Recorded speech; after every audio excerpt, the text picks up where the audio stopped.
Olá, bom dia para você que acompanha a NBR e a TV do Governo Federal. Eu estou no Palácio do Planalto, onde começou há pouco mais uma reunião ministerial. O encontro de hoje é coordenado pelo vice-presidente da República, Hamilton Mourão, e reúne os 22 ministros. Desde o início do governo, essa reunião tem acontecido todas as terças-feiras e hoje, além de uma avaliação desse primeiro mês de trabalho, também está na pauta a organização administrativa do governo federal. Alguns desses ajustes já podem ser sentidos, como, por exemplo, no Ministério da Economia, que é a fusão de 4 pastas. Com isso, quase 3.000 cargos foram extintos na esplanada dos ministérios. A nova estrutura do quadro de funcionários já está em vigor. Vamos ver na reportagem.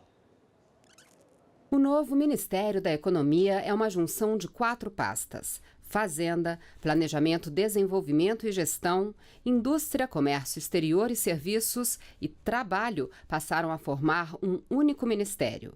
Com a fusão, 2.987 cargos foram extintos. Entre eles, cargos de direção e assessoramento, funções comissionadas e funções gratificadas. A nova estrutura do Ministério da Economia conta com 3.612 cargos comissionados, sendo que 2.043 só podem ser ocupados por servidores concursados. O primeiro escalão do Ministério é formado por 7 secretarias especiais, entre elas Receita Federal, Previdência e Trabalho e Desburocratização, Gestão e Governo Digital. A adequação dos espaços físicos já está em processo. Até lá, os servidores permanecem no mesmo local onde já desempenham suas funções. Todos os temas relacionados à economia agora têm um único comando e tem uma estrutura ministerial que facilita a tramitação e a coordenação dessas políticas.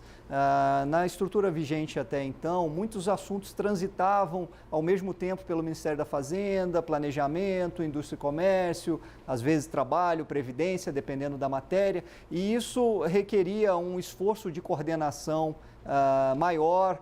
Em determinadas situações, você poderia ter posições um tanto divergentes entre um ministério e outro, o que acabava fazendo com que o processo de tomada de decisão se alongasse. Agora, dentro do Ministério da Economia, as equipes estão muito mais próximas, os processos tramitam mais rápido e há um comando único do ministro Paulo Guedes para que a decisão seja tomada de forma mais rápida e eficiente. A reforma da Previdência também deve estar nas discussões dessa reunião do Conselho de Governo aqui no Palácio do Planalto. Ontem, a mensagem do presidente Jair Bolsonaro ao Congresso Nacional, no início da 56ª legislatura, dizia que o governo está preparando uma proposta moderna e, ao mesmo tempo, fraterna para apresentar. Vamos ver na reportagem. Na primeira sessão legislativa do ano, com os deputados federais e senadores recém-empossados, o governo federal anunciou quais serão as matérias prioritárias que devem ser encaminhadas ao Congresso Nacional. A mensagem do presidente Jair Bolsonaro, que se recupera de uma cirurgia de retirada de uma bolsa de colostomia, foi entregue pelo ministro da Casa Civil, Onyx Lorenzoni, e lida aos parlamentares pela primeira secretária do Congresso, deputada Soraya Santos. Segundo a mensagem do presidente, o governo assume um país com inúmeros desafios, como diminuir a taxa de desemprego, que hoje afeta mais de 12 milhões de brasileiros, combater a criminalidade e a corrupção, além de realizar as reformas necessárias para o ajuste fiscal, como a da Previdência. Estamos concedendo uma proposta moderna e, ao mesmo tempo, fraterna, que conjuga o equilíbrio atuarial com o amparo a quem mais precisa, separando previdência de assistência, ao mesmo tempo em que se combate fraudes e privilégios. O ministro da Casa Civil, Onyx Lorenzoni, defendeu um pacto nacional para a aprovação da reforma previdenciária.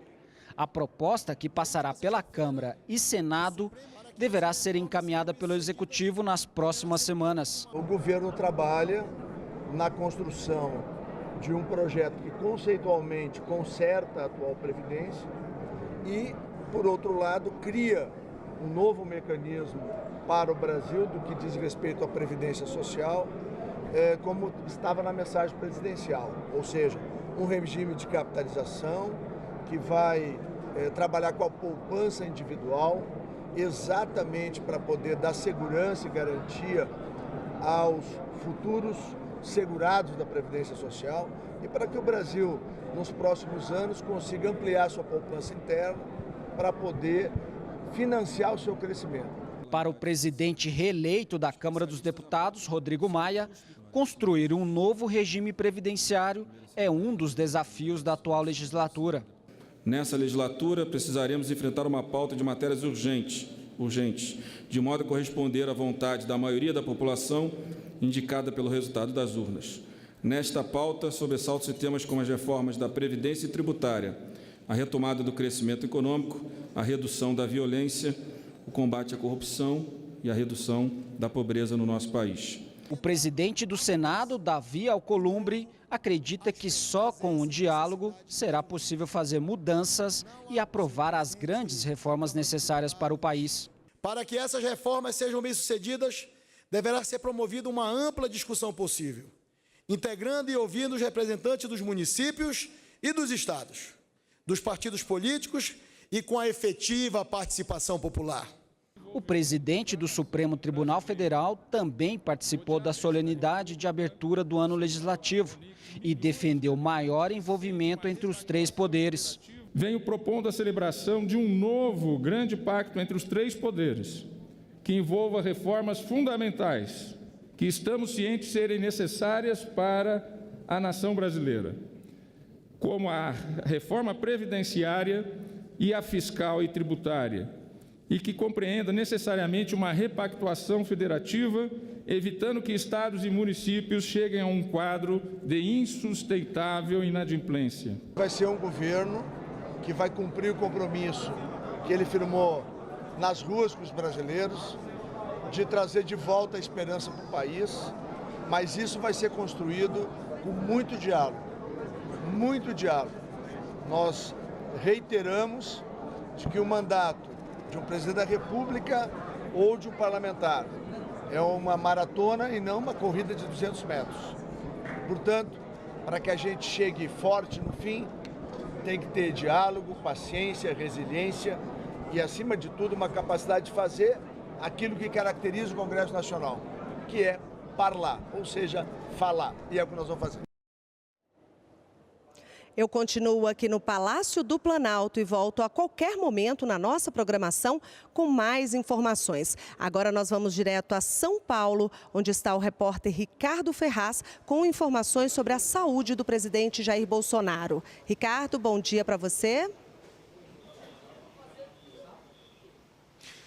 Bom dia, Luciana. O presidente Jair Bolsonaro segue em um quarto privativo na unidade de terapia intensiva em regime semi-intensivo. O que significa isso? Que ele está sendo monitorado, inspira cuidados, mas não os mesmos do período pós-operatório.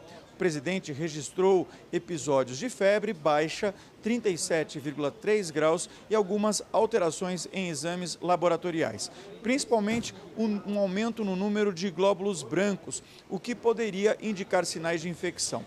Diante desse quadro, os médicos passaram a administrar antibióticos de amplo espectro e realizaram exames de imagem, que identificaram uma pequena concentração de líquidos na região onde antes estava acoplada a bolsa de colostomia. O presidente foi submetido a uma punção guiada por ultrassonografia e esses líquidos foram retirados. No local foi colocado um dreno. No momento, o presidente se encontra sem febre, sem dor, com um uso de uma sonda nasogástrica que acessa o estômago para retirada de líquidos e alívio de náuseas. O intestino do presidente da República voltou a apresentar algumas funções, o que foi considerado uma boa notícia por parte da equipe médica, porque, afinal de contas, toda a operação se destina a recuperar as funções deste órgão. De acordo com o porta-voz da Presidência da República, Otávio Rego Barros, a evolução do presidente Jair Bolsonaro está dentro do esperado para uma pessoa que se submeteu a 3 cirurgias nos últimos 4 meses. continue a acompanhar a programação da NBR, a TV do Governo Federal.